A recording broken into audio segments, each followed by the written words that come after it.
Nous allons évoquer ce soir avec notre invité les questions liées à l'éducation, à la citoyenneté. Quels en sont les enjeux et les défis? On va aborder la question avec le coordonnateur du mouvement citoyen Winiga, le professeur Perkouma Wala. Bonsoir, professeur Wala. Bonsoir, Niaoui. Bonsoir aux téléspectateurs et téléspectatrices de New World TV. Merci à vous d'être notre invité. Naturellement, quand on parle des questions liées à l'éducation, à la citoyenneté, on comprend bien que ça interpelle le mouvement citoyen dont vous êtes le coordonnateur. J'entends le mouvement Winiga.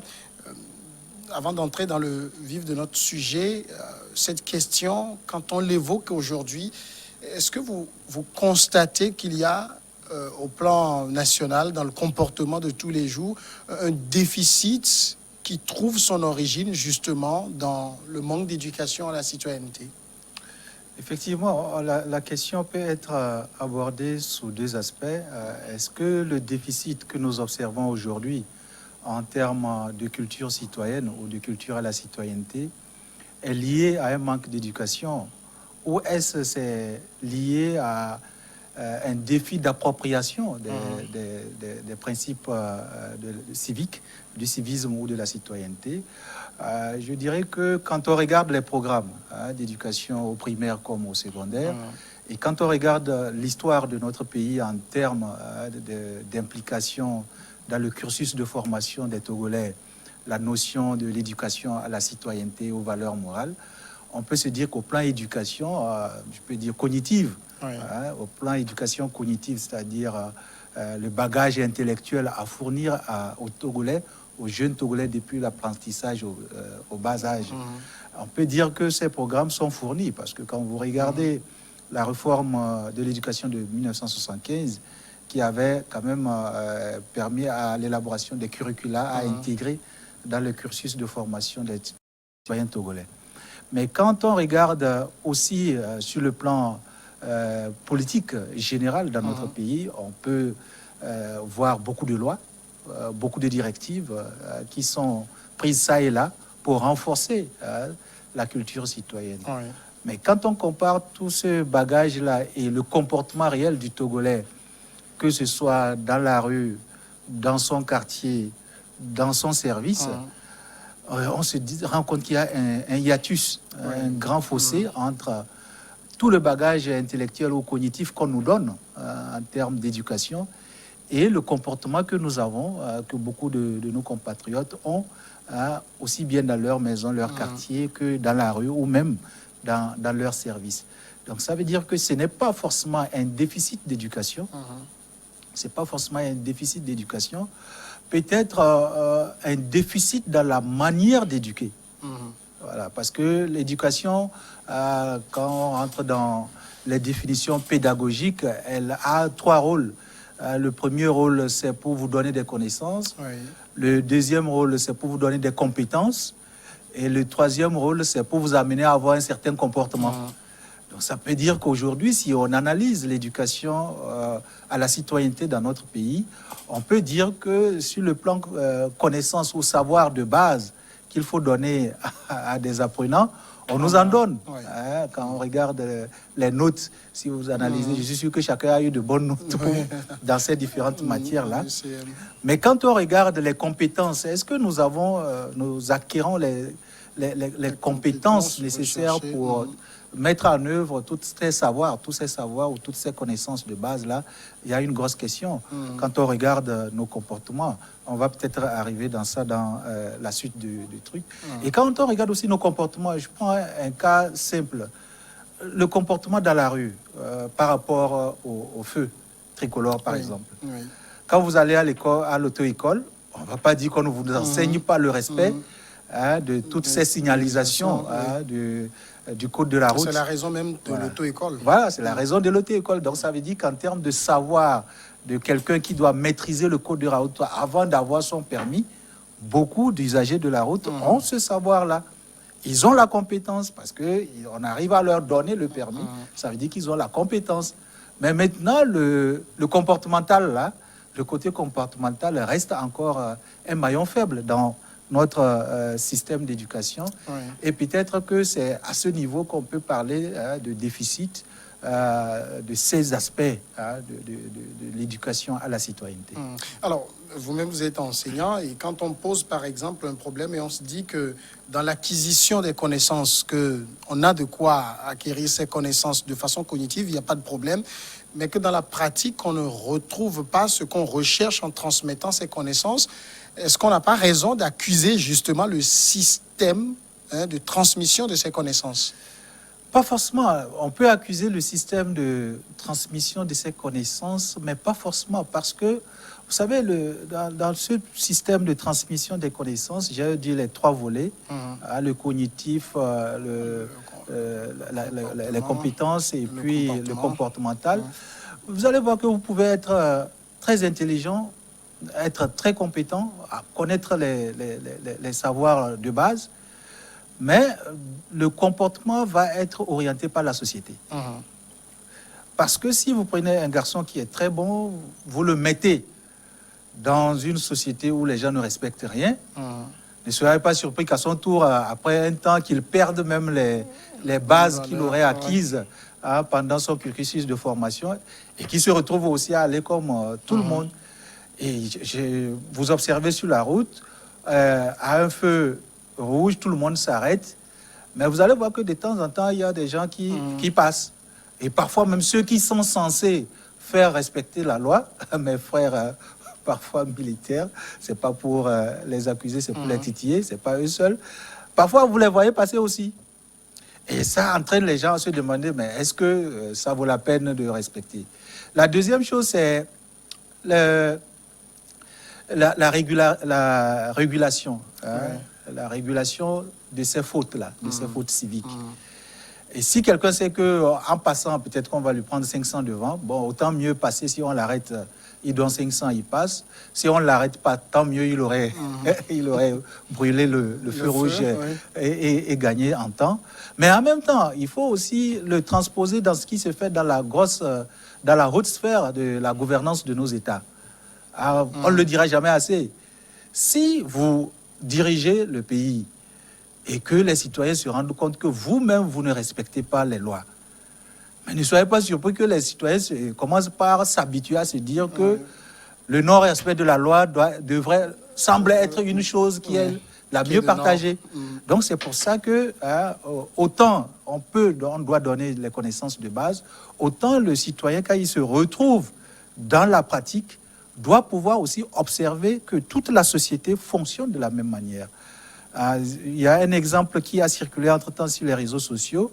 Un premier ministre, je crois, un ministre des pays nordiques, qui sont les champions en matière de civisme et de culture citoyenne, qui avait la culture d'accompagner son enfant à l'école à pied ou à vélo, et qui avait des comportements qui n'avaient rien à voir avec ce que nous avons chez nous. Chez nous, vous êtes une élite dans un quartier. Parfois, vos comportements ou votre comportement n'a rien à voir avec le modèle que vous deviez impliquer, le modèle que vous devez déployer pour sensibiliser autour de vous. Vous êtes le directeur d'une société, je dis n'importe quoi. C'est vous qui mettez peut-être le premier la main dans la caisse de la société. Vous êtes censé être ministre et que on se rend compte qu'une route est en souffrance à cause de vous. Bon, vous voyez que ce sont des exemples qui sont peut-être anodins, mais qui en même temps sont des éléments. Vous voyez, c'est pas seulement celui qui brûle le feu. Celui qui brûle le feu, on le voit tout de suite. Mais celui qui est un haut fonctionnaire et qui pose des actes inciviques, pose aussi un réel problème dans l'appropriation de ces valeurs civiques-là, dans l'appropriation de ces comportements civiques. Vous allez voir, je prends un exemple. Et quand on a dit, je pense que j'avais déjà donné cet exemple-là, quand on avait dit qu'il faut payer la taxe d'habitation, vous avez vu le tollé général que ça a suscité, parce que le citoyen n'a pas cette confiance en ses dirigeants, tout simplement parce que du sommet de la tête jusqu'à la base, il y a ce déficit en termes de comportement dans la mise en pratique des savoirs et des principes de la culture citoyenne. Alors finalement, quand on a ce décor devant nous, on est tenté de se demander, est-ce que la faute, c'est à chercher au niveau de la famille, au niveau de la société ou au niveau de l'État? Les responsabilités sont partagées. Les responsabilités sont partagées parce que, vous voyez, dans nos sociétés traditionnelles, moi j'ai fait un milieu rural, avant peut-être après le bac de me retrouver à Lomé.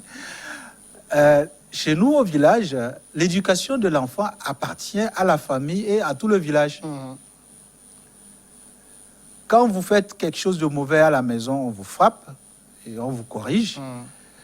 Et quand vous sortez dehors et vous posez un acte répréhensible, la société n'attend pas que vous rentrez à la maison avant de recevoir la punition ou la correction qu'il faut.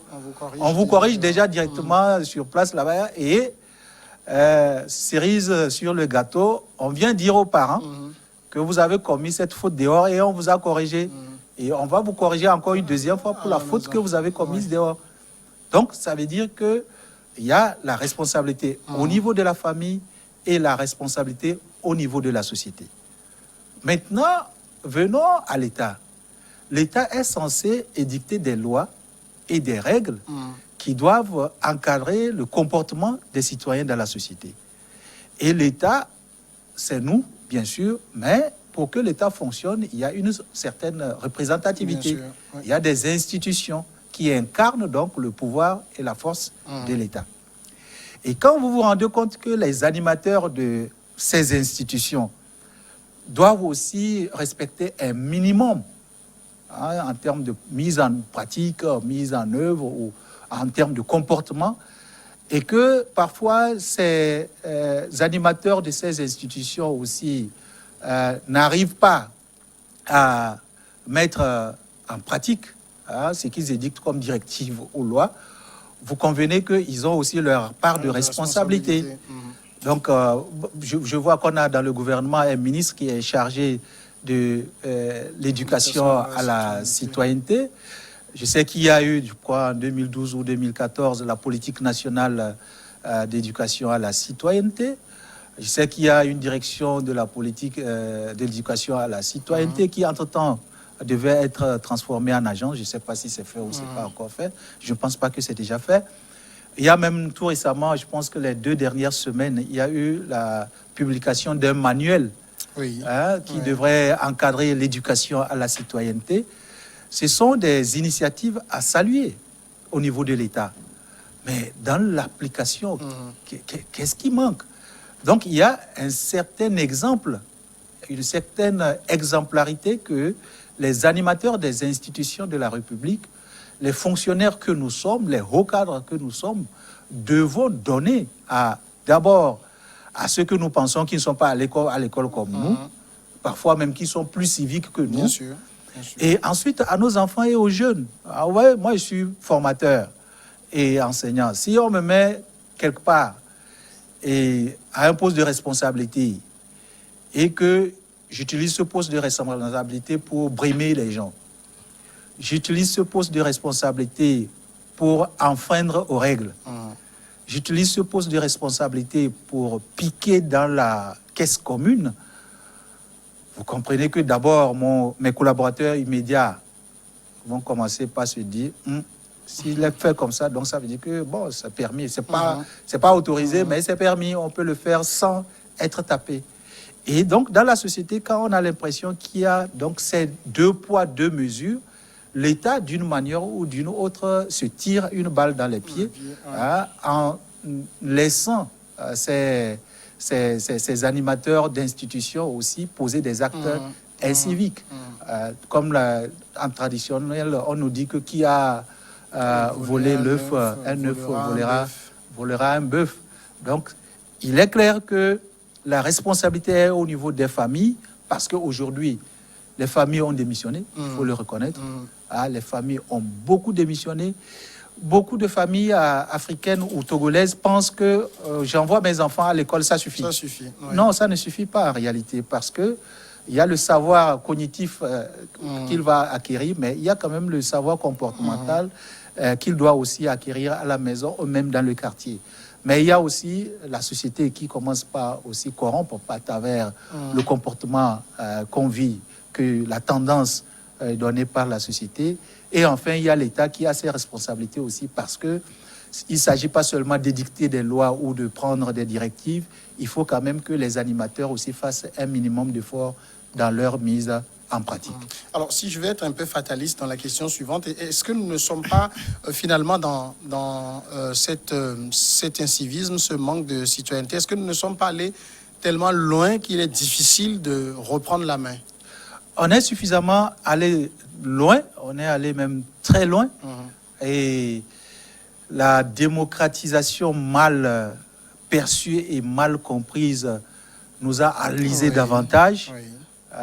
Je me rappelle, il y a quelques années, pour certains, la démocratie signifiait faire ce qu'on veut, où on veut et quand on le veut. Quand on le veut. Mais quand, quelques années plus tard, on dit aux gens, non, c'est pas ça la démocratie. La démocratie, c'est le pouvoir de la loi par la loi. Et les gens se rendent compte que ce n'est plus ce qu'on leur disait, mais c'est vraiment autre chose. Et donc, effectivement, est-ce qu'on va être aussi fataliste? Non, pas du tout. Vous savez, toute dérive peut être corrigée. Toute dérive peut être corrigée. Et je sais que les Togolais sont quand même des gens assez disposés, à apprendre et à se corriger. Vous allez voir que il fut un temps, c'est vrai qu'il y avait la coercition militaire avec le régime des Yadema. Ça n'avait pas que du mauvais. Hein. C'est ce que je veux dire. C'est vrai qu'il fut ce temps où c'était vraiment très dur et la peur avait fait en sorte que les gens respectaient. Mais utiliser seulement la psychose pour moduler des comportements ne suffit pas parce que dès que les gens n'ont plus la peur du gendarme ou la peur du militaire, ils finissent par faire quoi? Par se révolter, ou dès que les exactions du militaire ou du gendarme dépassent certaines limites, un certain seuil, la peur se transforme en révolte. Et c'est ce que nous avons vécu en 90. Et depuis 90, cette révolte, je pense qu'on ne l'a pas bien gérée. Hein, les années suivantes, de 92 à 2000, 2005, on n'a pas géré suffisamment les rancœurs, les frustrations. Et on a laissé ces frustrations se renforcer davantage en créant un modèle de Togolais déconnecté même de toutes les valeurs républicaines. On a l'habitude, et ça fait l'un des objectifs du mouvement citoyen Winiga, c'est retravailler la culture de l'appropriation des valeurs républicaines togolaises. Parce que nous avons des valeurs qui sont dans des symboles, dans les différents symboles ou les emblèmes de notre République, et qui sont méconnus, bien que ça se soit enseigné dans les salles de classe, dans les cours. Combien s'en rappellent quand ils entrent dans la vie active? Quand on prend les armoiries, combien de Togolais se disent que nos comportements doivent refléter le message que portent les armoiries? Vous connaissez les armoiries, les deux lions adossés avec des arcs qui symbolisent la vaillance, la vigilance et la capacité à se mettre au service de son pays. Quand vous prenez le drapeau togolais, combien comprennent que le vert signifie l'espérance et que donc tous les Togolais, toutes les Togolaises et les Togolais doivent se mettre ensemble pour travailler, pour créer des richesses qui seront mieux redistribuées, Et combien se rendent compte que je suis à mon travail, à chaque fois la couleur blanche du drapeau togolais doit m'interpeller à l'intégrité, à la pureté de ce que je fais dans mon travail. Combien, tel que de fois, de Togolais se rappellent que la couleur jaune du drapeau togolais signifie la foi. Donc, avoir foi en un avenir meilleur de toute la société togolaise. Voilà des valeurs qui doivent normalement être disséminés, qui doivent même trottiner tout le temps dans nos têtes chaque fois que nous devons travailler ou nous devons réfléchir pour notre pays. C'est pour cela que je dirais qu'il n'y a pas de fatalité, pas du tout. Il est possible. Mais l'entreprise est titanesque. Ah oui, l'entreprise est titanesque et peut être facilitée par l'État. Parce qu'il ne faut pas dédouaner l'État de son rôle régalien. Je l'ai dit, si l'État commence par mettre la main à la pâte, pas seulement en prenant des textes. Prendre les textes, c'est la chose la plus facile à faire. Aller réunir mes compatriotes députés à l'Assemblée nationale et voter des lois, ça, c'est facile à faire. C'est vrai, ils vont se battre, mais ils vont finir par s'accorder sur une mouture des textes. Prendre des directives au niveau des ministères, c'est une très bonne chose. Mais dans l'application, la pratique, il faut que ça commence par le plus haut du sommet. On dit, le président de la République, les membres du gouvernement, les directeurs doivent déclarer leur patrimoine avant l'entrée en exercice. Ça là, est-ce qu'on a besoin d'amener des charlatans ou bien de crier sur tous les médias avant que ça ne se mette en place? Non, des pays le font à côté de nous, ça n'a jamais tué un président ni un ministre. Pourquoi chez nous, c'est difficile qu'on en arrive là? Et comment voulez-vous que la loi ou ceux à qui la loi même dit vous devez déclarer vos biens ne le font pas, vont aller demander à un autre citoyen de mettre en œuvre telle loi ou de respecter telle autre chose? Vous voyez, je prends un autre exemple. On dit en matière électorale, les fraudes sont punies par la loi. Et vous vous rendez compte que c'est les gros bonnets qui quittent Lomé pour aller montrer à nos parents et à des élèves comment on vole, comment on fraude. Quel enseignement vous donnez à ces garçons ou à ces élèves quand vous leur montrez comment on fraude? J'ai un passé politique, ça me permet d'en parler. Vous voyez des enseignants, des directeurs d'école qui organisent la fraude dans les villages. Mais j'ai demandé à un de mes frères, mais qu'est-ce que vous enseignez aux enfants quand vous serez en classe? Quand vous allez lui dire de ne pas voler, mais vous l'avez appris hier à aller voter, mettre plusieurs bulletins de vote dans une urne. Mais ne soyez pas surpris que quand le bonhomme il va trouver l'occasion de vous dérober quelque chose, qu'il le fasse. Ou bien qu'il ne vous respecte même pas. Ou bien qu'il se dise, oh bon, si on dit que le vote c'est une voix, un vote, et que mon directeur ou mon enseignant, ou même mon oncle qui revient de Lomé, vient m'apprendre à faire une personne 1000 votes, mais ça veut dire que le fait de dire de respecter le drapeau, je peux ne pas respecter les couleurs, je peux ne pas respecter l'hymne national, etc. C'est comme ça que ça commence. Donc en réalité, l'État a un rôle régalien à jouer. Et dans les pays où la culture citoyenne a pris véritablement de l'ampleur et pour avoir un impact réel sur les comportements de la société, l'État a dû jouer un grand rôle en mettant tous les citoyens devant le respect des valeurs de leur pays respectifs. Et quand vous regardez au niveau national, vous avez l'impression que l'État togolais joue ce rôle? Non, l'État togolais ne joue pas ce rôle. L'État togolais le joue en partie. Vous allez voir que l'État togolais est champion en adoption ou promulgation des lois internationales. Si vous regardez les trucs sur les droits de l'homme, les trucs sur la charte africaine de la démocratie et des peuples et tout, tous ces beaux textes-là, c'est très joli. Mais le problème du Togo, c'est dans l'application des textes. Parce que nos premiers dirigeants, et quand on le dit, ils nous taxent de leur en vouloir, on ne leur en veut pas, mais on leur rappelle simplement que la loi, elle est impersonnelle et elle doit s'appliquer à tout le monde. Vous ne pouvez pas prendre des lois pour les appliquer qu'aux autres. Ce n'est pas possible. Vous devez d'abord, quand vous prenez des lois, vous dire que nous tous, nous devons nous mettre sous la loi. Aujourd'hui, le président de la République, qui est Faure Gnassingbé, doit pouvoir déclarer ses biens. Je prends Madame Dogbe, qui est Premier ministre.